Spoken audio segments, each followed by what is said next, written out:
नमस्कार. तनिष्का कुकिंग रेसिपीजमध्ये तुमचं स्वागत आहे. आज आपण व्हाईट पुलावची रेसिपी बघणार आहोत. सुरुवात करूया आजच्या रेसिपीला. जर चॅनलला सबस्क्राईब केलं नसेल तर सबस्क्राईब करून घ्या. हा पुलाव एकदम झटपट तयार होतो. खूप सारे व्हेजिटेबल्स टाकून असा हा पुलाव तयार केलेला आहे. त्याच्यासाठी मी इथे कांद्याची पात घेतलेली आहे, पत्तागोबी घेतलेली आहे, शिमला मिरची घेतलेली आहे, वाटाणा आहे, कढीपत्ता आहे, अद्रक आहे, लसूण, मिरची, तेजपत्ता आणि कांदा घेतलेला आहे. तुम्हाला आवडीनुसार तुम्ही इथे भाज्या घेऊ शकतात. तर सर्व भाज्या मी चिरून घेतलेल्या आहे आणि इथे बासमती राईस घेतलेत 2.5 वाटी. त्यांना 10 मिनिटं भिजवून ठेवलेले आहेत. तर इथे जे आहे 7 ते 8 हिरव्या मिरच्या घेतलेल्या आहेत, त्यांची आपल्याला पेस्ट करायची आहे. तर मिक्सरमध्ये 7 ते 8 मिरच्या घातलेल्या आहेत, 4 ते 5 लसणाच्या कळ्या घालायच्या, अर्धा इंच अद्रक घालायचं आणि कांदा जो आहे जाडा मोठा कट करून मिक्सरमध्ये घालायचा आणि याची छान अशी बारीक पेस्ट तयार करून घ्यायची. तर व्हिडिओत दिसतं अशा पद्धतीने पेस्ट तयार करून घेतलेली आहे. तर आता कढई घेऊया. कढईमध्ये 2 ते 3 टेबलस्पून तेल घालायचं. तेल गरम झालं की त्यामध्ये तेजपत्ता घालायचा. तेजपत्त्यानंतर 1 टीस्पून जिरं घालायचं, 1 टीस्पून मोहरी घालायची आणि छान तडतडू द्यायचं. तर व्हिडिओत दिसते अशा पद्धतीने तडतडलं. इथे आता जिरं मोहरी छान तडतडलेली आहे. आता आपण ज्या व्हेजिटेबल्स कट करून ठेवल्या होत्या ते घालणार आहोत. तर सर्वात आधी मी इथे कांद्याची पात घातलेली आहे. छान अशी 1 ते 2 मिनिटं तिला परतून घेणार आहोत तेलामध्ये. कांद्याची पातही छान झालेली आहे. आता आपण इथे पत्तागोबी घालणार आहोत, ज्या बारीक चिरलेल्या बाकीचे व्हेजिटेबल्स आहेत ते. तर पत्तागोबी घालायची आणि सोबतच जी आहे शिमला मिरचीही घालायची. तुमच्याकडे जर पिवळी आणि लाल शिमला मिरची पण असेल तर तुम्ही तेही घालू शकतात. एकदम छान दिसतो पुलाव व्हाईट आणि लाल. तर अशा पद्धतीने तुम्ही भाज्या कमी जास्त करू शकता. तुम्ही याच्यामध्ये बीन्सही घालू शकतात. तुम्हाला आवडेल त्या पद्धतीने भाज्या कमी जास्त करायच्या. पण या भाज्या छान अशा तेलामध्ये परतून घेणार आहोत आपण 5 ते 6 मिनिटं. कढीपत्ता घातलेला आहे, सोबतच मटार घातलेला आहे.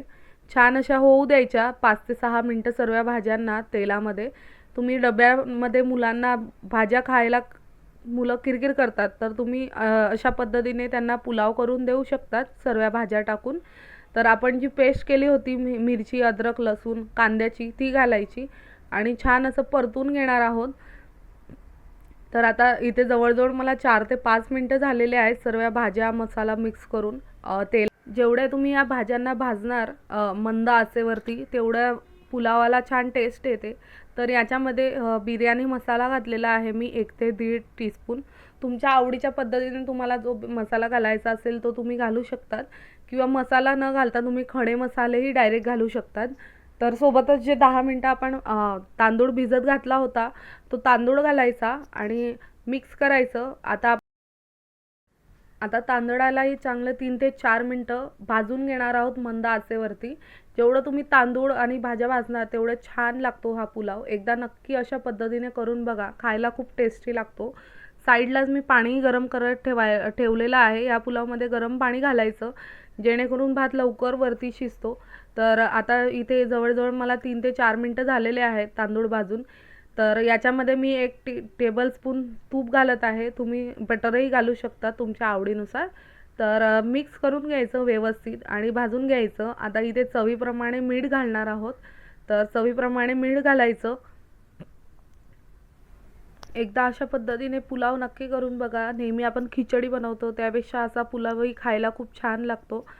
तर चवीप्रमाणे मीठ घातलेलं आहे. आता तुम्हाला जे व्हिडिओमध्ये दिसतं आहे वाटी, त्या वाटीने मी 2.5 वाटी तांदूळ घेतले होते. तर त्या वाटीने मी 5 वाट्या पाणी गरम करायला ठेवलेलं आहे डबल. तर पाणी गरम झालेलं आहे. तर ते पाणी घालायचं पुलावमध्ये आणि छान मिक्स करून घ्यायचं आणि झाकण ठेवायचं आणि छान शिजू द्यायचा पुलावला. तर असा पुलाव एकदा करून बघा, खूप छान लागतो. या पुलावसोबत तुम्ही जे आहे रायता वगैरे करू शकतात किंवा मंचुरियनही खाऊ शकतात. तुम्हाला आवडेल त्या पद्धतीने तुम्ही हा पुलाव एन्जॉय करू शकतात. तर आता इथे झाकण ठेवलेलं आहे मी आणि हा पुलाव आपण 3 ते 4 मिनिटं मंद आचेवरती होऊ द्यायचा. तर आता इथे 3 ते 4 मिनिटं झालेले आहेत. तर चेक करून घेऊ आपला पुलाव झाला आहे की नाही. तर पुलाव अजून झालेला नाही आहे. तर आपण परत झाकण ठेवून पुलावला अजून 2 ते 3 मिनटं होऊ देऊ मंद आचेवरती. तर सोबतच जे आहे याच्यावरती आपण गाजर आणि टोमॅटोसुद्धा घालणार आहोत. तर गाजर घ्यायचं, व्हिडिओमध्ये दिसतं एवढं गाजर घ्यायचं, अर्धं गाजर, आणि त्याला छान असं किसून घ्यायचं. तर गाजरही किसून झालेला आहे. तर टोमॅटो घ्यायचं, टोमॅटोमधलं आतमधला गर असतो तो ज्याला आवडतो तो राहू द्यायचा, ज्याला नाही आवडत तो काढून टाकायचा. तर बारीक असं टोमॅटोही चिरून घ्यायचं, सोबतच बारीक कोथिंबीर चिरायची. तर आपण आता हा टोमॅटो आणि सोबतच गाजर आणि कोथिंबीर घालणार आहोत पुलाववरती. तर बारीक चिरून घेतलेला आहे टोमॅटो. आता चेक करूया आपला पुलाव झाला आहे की नाही. तर मी आता 2 ते 3 मिनटं झालेले आहेत. तर आता आपला पुलाव जो आहे चेक करत आहोत. गॅस मंद ठेवायचा, गॅस बंद करायचा नाही. तर आता इथे तुम्हाला दिसतंय व्हिडिओमध्ये आपला पुलाव छान असा झालेला आहे. मी तुम्हाला चेक करून दाखवते तांदूळ शिजला आहे की नाही. तर तांदूळही छान असा शिजलेला आहे, तुम्हाला दिसतंय व्हिडिओमध्ये. तर आता आपण जे टोमॅटो आणि गाजर किसलेलं आहे ते घालणार आहोत.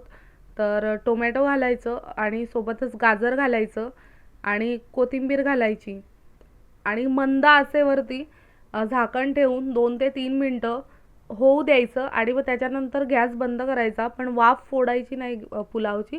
मग त्या वाफेतच जे आहे टोमॅटो आणि गाजर होतं, तर कचवट लागत नाही ते. अशा पद्धतीने एकदा पुलाव करून बघा, खायला खूप छान लागतो. मुलांना टिफिनमध्ये असा पुलाव नक्की करून देऊ शकतात, कारण खूप व्हेजिटेबल्स आहेत. मुलं व्हेजिटेबल्स खायला खूप त्रास देतात, तर अशा पुलावातर्फे त्यांच्या पोटामध्ये व्हेजिटेबल्सही जातात. तर अशा पद्धतीने तुम्ही करून देऊ शकतात.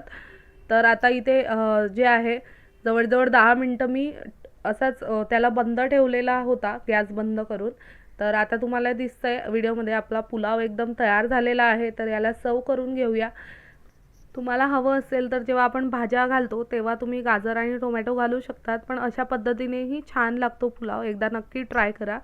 तर मी याच्यासोबत मोमोजची चटणी तयार केली होती आणि सोबतच मठ्ठा होता. तर जर तुम्हाला माझी पुलावची रेसिपी आवडली असेल तर तनिष्का कुकिंग रेसिपीजला लाईक, शेअर आणि सबस्क्राईब करायला विसरू नका, जेणेकरून तुम्हाला अशाच माझ्या रेसिपीज बघायला मिळतील.